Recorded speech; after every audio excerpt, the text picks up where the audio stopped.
Welcome to the war. Here we go, game 3 of my mini campaign focused around Operation Case Blue on the Eastern Front. This is a Flames of War mid-war battle report. So taking the terrain, expanding this a little bit now to a 6x4 table for this game 3. And we're going to be playing, or I'm going to be playing, the Bridgehead mission. Actually, I don't think I've ever played this one, which I'm kind of surprised about. So what do we got going on? We've got the Soviets on this side who will be defending these two objectives, with the Germans coming on from this edge, or this edge, and then also being able to come up to these edges here. So with that being said, let's take a look at the forces.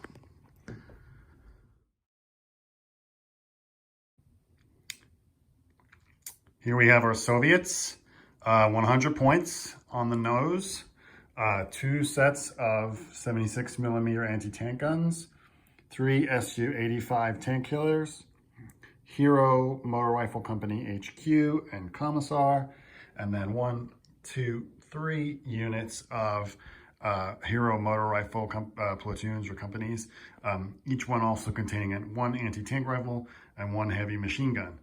They'll be looking to win their 3rd game in a row and the 3rd game of the campaign.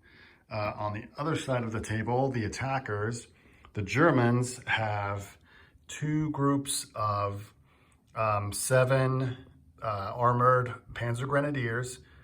The half-tracks, 3 have machine guns, and the one on the right there has the light anti-tank gun. We've also got our HQ here, looking to command the force. 3 Panthers and 1 Ferdinand. So we'll see if the Germans can pull off a game here. I'm actually thinking, or pull off a victory, I should say. I'm actually thinking of making the next game the last, especially if the Soviets win, because it's entirely one-sided. I'm going to make a twist on this game, though. Model count permitting, we'll make the next game the final game. Whichever forces are left at the end of this game will be given as free reinforcements in the big battle at the end. I think we can make that work. So let's see. I've already, as I said, deigned that the Soviets will be on this side, deploying here. They're going to hold this unit and the Su-85s in reserve, no ambush, and everything for the Germans is deployed.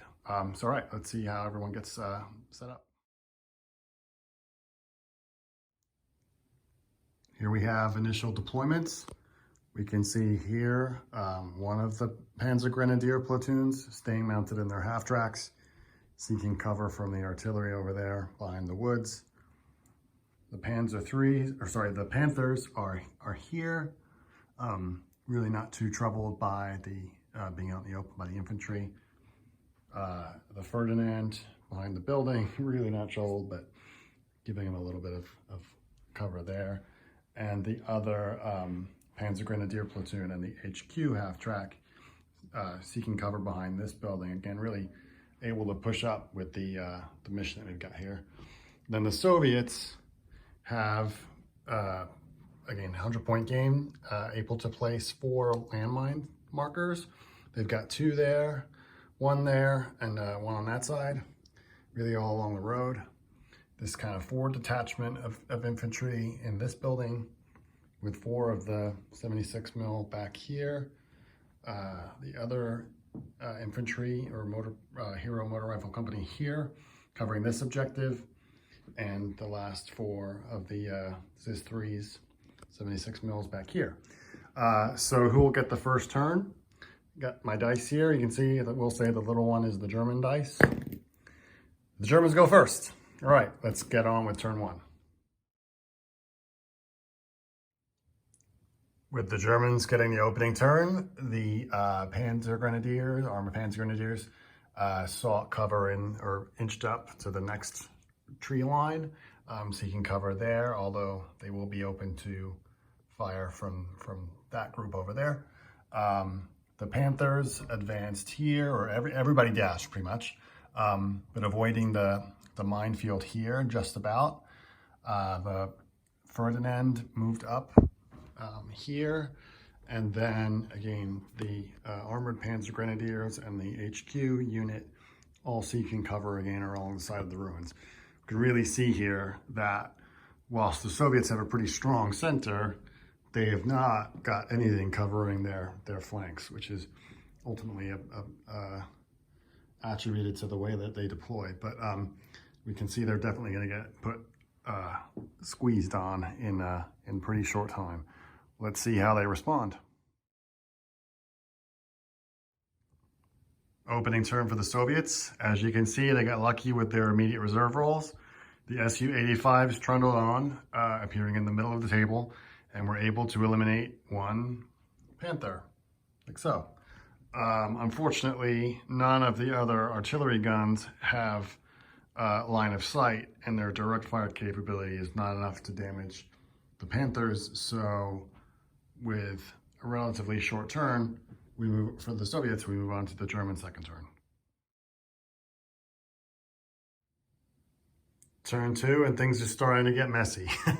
So this Panzer Grenadier unit assaulted the Hero Rifle Company in this building at the cost of 3 of their half-tracks being failed. However, they were able to make the Soviets break off and then retreat back towards this building. Over here, the Panthers assaulted the Hero Rifle Company in this building. They were able to win that and again have the rifles break off. They were also able to take out one of the Su-85s, not a lot, and this sneaky group of half-tracks was able to skim around the side of the trees and take out one of the 76 mils on the side, avoiding their gun shields. So the Soviets move into turn 2, needing to really motivate. Let's see how they do. Soviet turn 2. First things first, everybody motivated. Everybody came back for the Soviets. The last of the reserves came on, the last Hero Motor Company, who were able to inflict, this 76 mil gun pivoted and was able to bail the half-track here.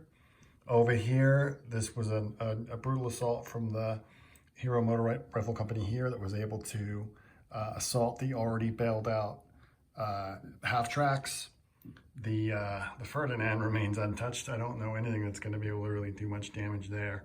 Over here, the remaining or the last of the Hero Motor Rifle Companies was able to assault the Panthers, bailing and then inevitably destroying one of them, causing the other one to break off. I think they had a couple of casualties there.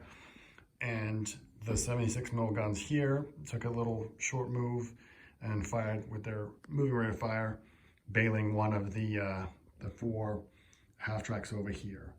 So all in all, I think this initial assault has definitely been repulsed by the Soviets. I don't know, I can't believe they were able to pull that off. But I wouldn't count the Germans out yet. I think if they have some successful rolls here, they'll definitely still be in the fight. And again, it doesn't shoot that much or that frequently, but the Ferdinand really is a beast. So let's see what happens in German turn 3.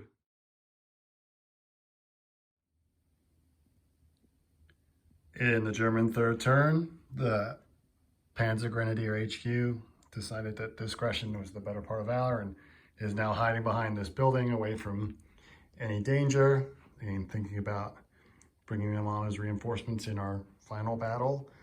Over here, don't laugh, the Ferdinand decided to assault the anti-tank or the artillery guns, and while it wasn't destroyed, it did become bailed, and that puts it, I think, rules-wise, in a pretty sticky situation with that unit of rifles right next to them over there.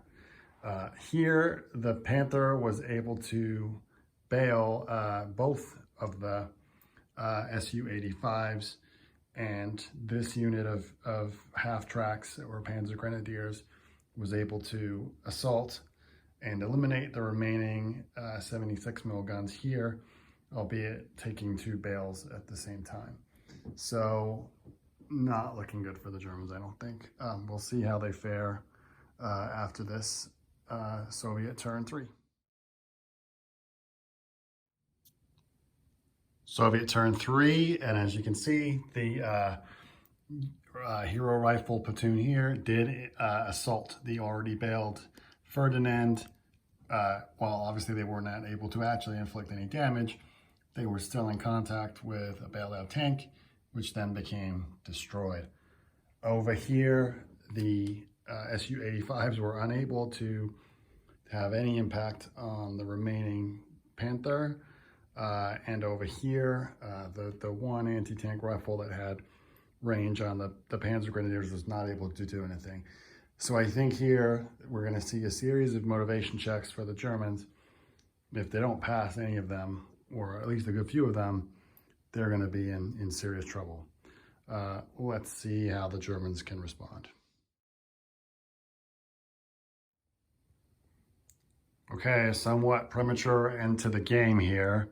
The Germans were able to remount a few, but I realized their formation is not in good spirits. So they failed that good spirits check, rolling that 1 over there. The supporting Panther goes. So that's game, and that's the 3rd game, 3 for 3 for the Soviets. So in our final game, I think this really does need to be a pretty conclusive one. Although I'm surprised that the Germans didn't at least win 1. I really thought they were going to win this. I'm going to say that the Soviets get this unit, the 76 mils here, this unit, and the 2 Su-85s.